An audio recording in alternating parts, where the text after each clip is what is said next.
네, 금요일에 네 분과 함께하겠습니다. 오윤성 순천향대 경찰행정학과 교수, 백상문 변호사, 전지현 변호사, 그리고 이은후 취재팀장이 나와 있습니다. 어서 오세요. 네, 안녕하세요. 네, 무려 39년간 아내와 두 자녀를 학대해온 남성이 구속됐습니다. 집안이 지옥 같았고 희망이 없었다는 가족들의 이야기를 직접 들어봤습니다. 이 팀장은 먼저 어떻게 이 사건이 드러나게 된 거예요? 네, 이 아내가 경찰에 직접 고소를 하면서 이 끔찍한 악행이 드러났는데요. 부산에 거주하는 이 60대 남편은 2015년부터 지난해까지 60대 아내를 12차례 이 상습 폭행한 혐의를 받습니다. 이 아내는 갈비뼈가 부러지고 어깨에 근육이 찢어지는 등 아주 심각한 이 부상을 입었고요. 네. 이 아내가 이혼을 결심하고 겨우겨우 경찰에 고소를 했다고 하는데 이 고소를 하는 날도 심지어 이 폭행이 일어났다고 합니다. 네. 지금 폭행 당한 상처를 보고 계신데 일부는 약간 잔인한 장면이 있어서 저희가 블러 처리를 조금 했습니다. 그러면 무려 39년이나 이러한 잔혹한 폭행을 참아오신 거예요? 우리가 이제 일제 36년이라고 그러잖아요. 네. 거기에다 3년을 더 더한 거죠. 이 사람들한테는 거의 지옥이라고 볼 수가 있는데, 사실 이 가해자, 즉 남편 같은 경우는 이 아내에 대해서 결혼 초부터 이제 그 폭행을 사용을 했었습니다. 네. 그런데 이제 그것이 계속적으로 이어졌고, 특히 이제 한 20년 전부터는 그게 좀 더 심해졌는데요. 술이라든가 인터넷 게임에 빠져가지고 이제 그때부터는 이제 그 폭행의 빈도라든가 강도라든가 이런 것들이 훨씬 더 심해졌고, 거기에다가 욕설, 성적 학대까지 아주 그냥 그 지옥 같은 나날을 보냈다라고 합니다. 네. 폭행 장면을 저희가 보여드릴 수는 없고 폭언 정도가 어느 정도였는지 직접 한번 그 목소리를 들어보겠습니다. 그렇기 때문에 그게 문제다. 그런 내가 그런 보고 되면 또 나서고 받고 하나. 그래 니나 사람이 아니라. 네, 다른 녹음도 마찬가지입니다. 사실 더 상스러운 말이 많아서 들려드릴 수 있는 말이 얼마 없는데요. 근데 이렇게 폭력의 손길이 아내뿐만이 아니라 자녀 애들까지도 미쳤다고요. 네, 어떻게 친자식한테 이렇게까지 할 수 있는지 모르겠는데 이 부부에게는 아들하고 딸이 있었어요. 근데 이 아버지가 아내만 폭행했을 뿐만 아니라 아들과 딸에게도 심한 폭행을 가했는데 그게 어느 정도였냐면은 손발을 밧줄로 묶고 수건으로 재갈을 물린 네. 다음에 전깃줄을 휘둘러서 폭행을 하기도 했고요.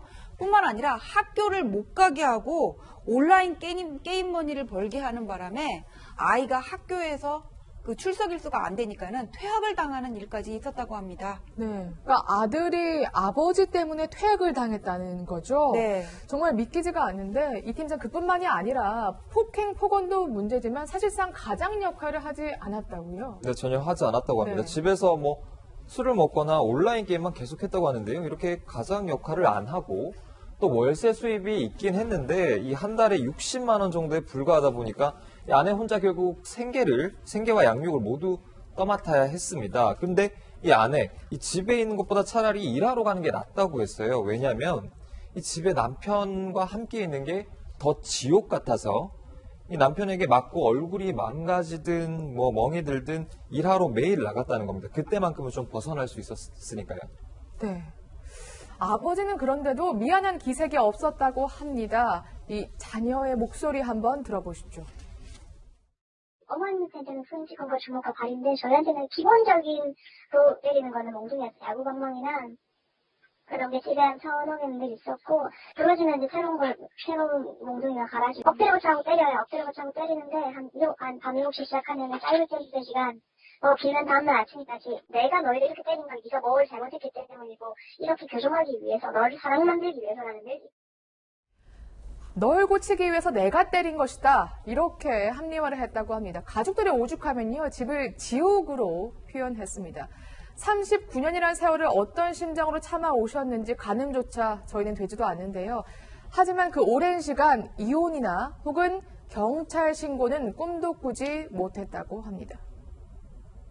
맞아 죽을 것 같을 때는 안 좋은 생각도 하고 태어나서부터 지금까지 한 번도 희망이라는 걸 가져본 적이 없어요. 제 동생은 자살 시도만 3번을 했거든요. 너무 심한 집을 신고 못 해요, 절대. 아빠는 합의 이유는 안 해줄 사람이거든요. 엄마를 죽이면 죽였지. 엄마한테 너는 이 집에서 살아서 못 나간다는 말을 되게 많이 하셨어요. 진심으로. 너나 엄마나 살아서 못 나간다. 이렇게 말해왔으니까 사실상 신고하거나 이혼 소송은 엄두도 못 냈겠네요. 그렇습니다. 네. 이제 사실 이 가정폭력에 있어서의 가해자 같은 경우는 자기의 어떤 존재 목적은 가정폭력을 통해서 자신의 어떤 가족들을 통제할 때만 느끼는 것이고요. 또 이제 반대로 그 피해자들 같은 경우는 오랜 기간 동안 이렇게 폭력을 당하면 어떤 생각을 먹게 되냐면, 아, 정말 내가 잘못해서 우리 아버지가 저렇게 화가 났구나. 그리고 이제 맞지 않고 하루를 넘기면은 자기에 대해서 굉장히 행운이다 이렇게 생각을 하는 그런 경향이 네. 있습니다. 그리고 이제 내가 얼마나 맞을 짓을 했으니까 저렇게 나를 때리겠나 이렇게 생각이 되고요. 그러니까 즉 다시 말해서 이 가정이라고 하는 것은 보금자리인데 보금자리에 가면은 거기에 맹수가 있는 거예요.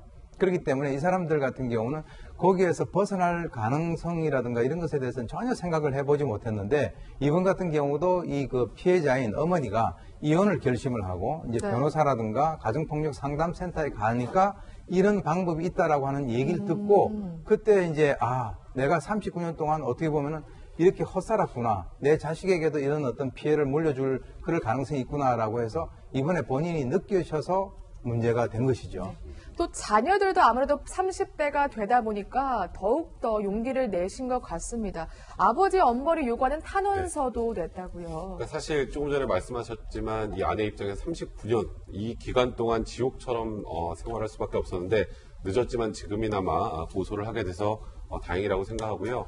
이 아이들에게도 폭행을 휘둘렀던 정도가 아까 전 변호사 말씀하셨던 것처럼 우리가 상상하기도 어려운 정도 수준 아니었겠습니까? 네. 가출하고 돌아오면 이제 너무 힘들어서 집에 나가서 가출하고 돌아오면 온몸 묶어놓고 또 폭행을 하기도 했고 안방 창문도 다 가려놓고 폭행을 했으니까 이 아이들이 생각했던 이 집은 지옥이었습니다. 말씀하셨던 것처럼 이 집 자녀들도 이제 30대가 다 된 상황이었기 때문에 네. 이 어머니가 이제 작년 11월에 이제 고소를 하고 이제 이 아버지에 대해서 정말 엄벌에 처해달라라는 이 탄원서를 썼는데 이 탄원서의 내용 지금 뭐 나오고 있습니다만 저 탄원서의 내용만 봐도 이들이 얼마나 평생 동안 고통을 받았는지 알 수 있을 것 같습니다. 그렇죠. 단 10분도 마음 놓고 웃어본 적이 없다고 합니다. 변호사님, 지금 이 가해 남편이 일단 구속이 됐고 검찰로 넘어간 상황인데 가장 중요한 건 재판 과정에서 합당한 죗값을 치르는 거 아니겠습니까? 네, 이제 상습 네. 상해 혐의로 구속 기소가 됐다고 얘기를 하는데 지금 이 가족들도 엄벌해달라는 탄원서를 냈다고 하잖아요. 가정폭력 같은 경우에는 그 공동체가 깨지지 않기를 바라기 때문에 피해자라고 하더라도 엄벌해달라는 것보다는 한번 용서해달라는 탄원서를 내는 경우가 좀 많기는 해요. 네. 그런데 이렇게 39년 동안 자식들이 얼마나 고통스럽게 당했으면은 이런 탄원서까지 냈을까 하는 생각이 드는데 당연히 이거는 양형 기준에서 고려가 됩니다. 합의를 하지 못하고 이런 탄원서를 냈다는 거는.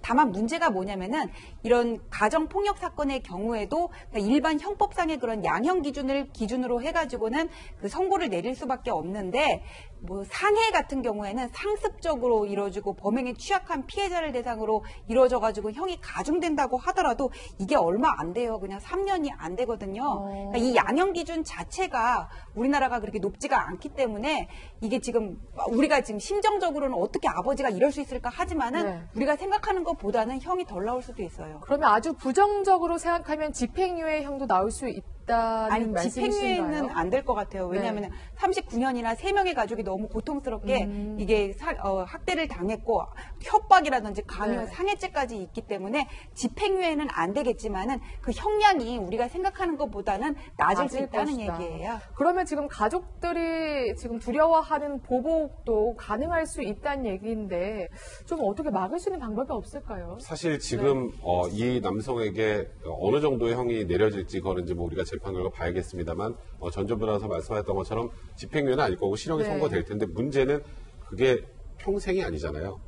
그리고 이 남성이 지금까지 가족들에게 39년간 해왔던 행태를 보면 이 집에선 살아나가지 못한다라는 협박까지 계속 지속해왔고 그렇죠. 본인이 지금 잘못했다는 것보다는 이 자녀들과 아내가 본인을 고소해서 이렇게 됐다고 생각했기 때문에 보복 가능성이 굉장히 높거든요. 그래서 사실 이런 그 사건이 발생을 하면 분노에 그칠 게 아니라 그 다음에 이 가족을 어떻게 보호할지 이에 대해서 고민을 많이 해야 될 텐데 지금 현실적으로 가능한 건 접근 금지 명령을 받는 것 정도. 네. 거기에다가 이제 경찰에서 이제 스마트워치 같은 걸 지급을 해서 신변 보호 정도를 해주는 것 정도일 텐데 사실 사회에서 지금 이런 부분들에 대한 분노를 넘어서서 네. 어떻게 이 가족을 지켜줘야 될지에 대한 그런 진지한 고민이 필요할 때가 아닌가 싶습니다. 네, 알겠습니다.